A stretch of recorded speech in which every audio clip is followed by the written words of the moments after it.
बे समाव मोनसे गोनां रादाब मन्त्री सर्बानन्द सन'वाला आसाम आरो सा सानजायाव दै लामा जौगाथायनि थाखाय मिरु सरकारा लानाय राहाफोरखौ फोसावदों।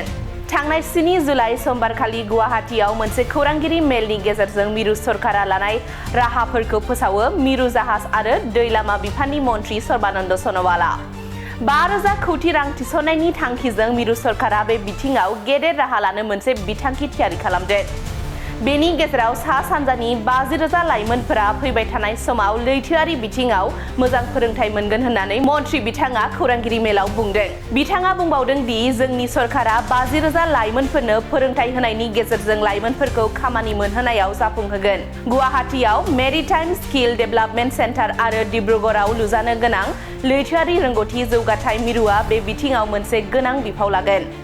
लैथोआरि मिरुफोरखौ जौगाहोनो थाखाय 200 कोटी रां थिसननायनि बिथांखि लानाय जादों। बे फोरोंथाया बोसोराव 500 साख्रि दिहुननायनि मिजिं लादों। थांनाय 2 बोसोराव सा सानजा हादर गेजेरारि दै लामा बिथिङाव 1,000 कोटी रांनि मावथांखिफोरखौ आखायाव लादों, जायनि गेजेराव 300 कोटी रांनि खामानिया आबुं जाखाबाय आरो 2025 मायथाइनि जोबनायसिम 700 कोटी रांनि खामानिया आबुं जागोन।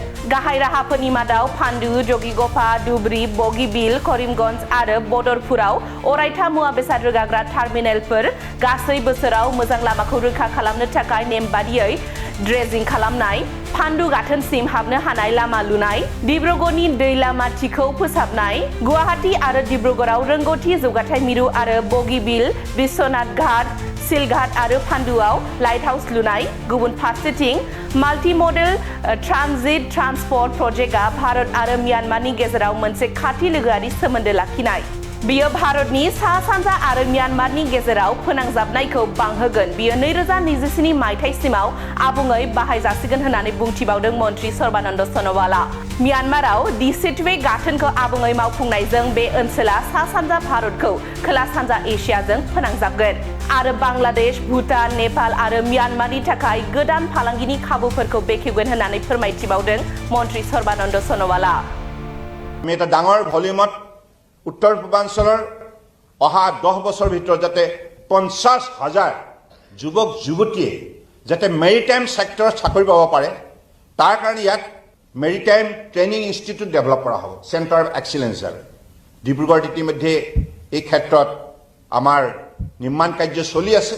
গতিকে আগন্তুক দিনত আমাৰ লক্ষ্য হ'ব, কাৰণ মাননীয় প্ৰধানমন্ত্ৰী ডাঙৰীয়াৰ যিটো ভিজন, সেই ভিজন মতে আগন্তুক দিনত ভাৰতবৰ্ষক এখন লিডিং মেৰিটাইম নেশ্যন হিচাপে গঢ়ি তোলাৰ তেখেতে লক্ষ্য স্থিৰ কৰিছে।